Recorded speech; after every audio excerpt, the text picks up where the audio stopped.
मैं एक हिंदू का बेटा हूं। हिंदू का बेटा होते हुए मुझे समझ आ रहा है कि इस पार्टी का भविष्य क्या है। जिस तरीके से बाकी पार्टियों में कार्यकर्ता होते हैं, लेकिन आपकी पार्टी में दीवाने होते हैं। इतनी जल जलाती धूप में आप पिछले 2 घंटे से बैठे हुए, ये किसी पार्टी में नहीं हो सकता है। नीतीश कुमार आए थे कुछ दिन पहले, मुख्यमंत्री हैं हमारे प्रदेश के, 200 आदमी नहीं था। वो भी उनके आने के बाद हेलीकॉप्टर देखने के लिए कुछ लोग चले आए थे। उससे पहले तक 50 आदमी भी नहीं थे।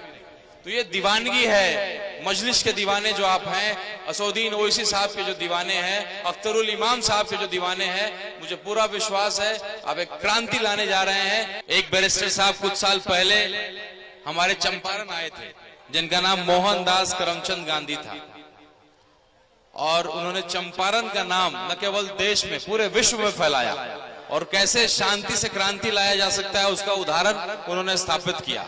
वैसे ही दूसरे बैरिस्टर साहब आपके किशनगंज आए कुछ वर्ष पहले। यहाँ की सड़कों के हालात क्या था जब यहाँ पे बैरिस्टर साहब नहीं आया करते थे। जब उन्होंने आना शुरू किया, अपने आप चीजें बदलने लगी। आप तय करेंगे कि बिहार में सरकार किसकी होगी, आप तय करेंगे कि सीमांचल को कितना फंड मिलना चाहिए, आप तय करेंगे कि कहां किस तरीके से अक़लियत का जो है मजबूर बन के आज बैठा हुआ है। सबसे ताकतवर कौन, लोकतंत्र में सबसे ताकतवर कौन है, जिसकी जनसंख्या सबसे अधिक, और अक़लियत और दलित सबसे मजबूत कौम है।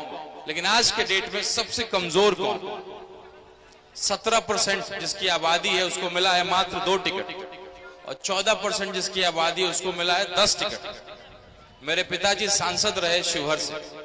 साबुद्दीन साहब के बड़े अच्छे मित्र थे हम लोग। मेरे पिताजी का और साबुद्दीन साहब का आना जाना घर में, बचपन से मैंने उनको देखा। उन्होंने पार्टी को सींचा साबुद्दीन साहब ने। जब उस परिवार का नहीं हो सका वो पार्टी जो कहती है कि मैं चिंता करता हूं अक़लियत की, तो कब किसी और का क्या होगा। पूर्णिया में जो भाषण आपने सुना, या तो इंडिया को दीजिए या एनडीए को दीजिए। क्या दिखाना चाह रहे हैं, क्या आप करिएगा। कांग्रेस के नेता जो हैं उनके फाइल खुले हुए हैं। जब कोई नेता कुछ आवाज मोदी जी के खिलाफ उठाता है, उसकी फाइल खुल जाती है। उतना हिम्मत किसी में नहीं है। वो शेर असदुद्दीन ओवैसी है जो लड़ सकता है मोदी से। आप लोगों ने देखा है, और लगातार दूसरा जो किशनगंज जिस शेर को पैदा किया है, 5 विधायक थे, 4 को तोड़ लिया, लेकिन जिसका नाम अख्तरुल इमान है उसको तोड़ना नामुमकिन था। मंत्री पद को लात मार के भगाया उसने। वो व्यक्ति जो है एक तस्वीर है ईमानदारी का। वो तस्वीर है कैसे अपने पार्टी के प्रति वफादार होना है, कैसे अपने लोगों के प्रति वफादार होना है। तो मैं एक हिंदू का बेटा हूं। हिंदू का बेटा होते हुए मुझे समझ आ रहा है कि इस पार्टी का भविष्य क्या है। जिस तरीके से बाकी पार्टियों में कार्यकर्ता होते हैं, लेकिन आपकी पार्टी में दीवाने होते हैं। इतनी जल जलाती धूप में आप पिछले 2 घंटे से बैठे हुए, ये किसी पार्टी में नहीं हो सकता है। नीतीश कुमार आए थे कुछ दिन पहले, मुख्यमंत्री हैं हमारे प्रदेश के, 200 आदमी नहीं था। वो भी उनके आने के बाद हेलीकॉप्टर देखने के लिए कुछ लोग चले आए थे। उससे पहले तक 50 आदमी भी नहीं थे।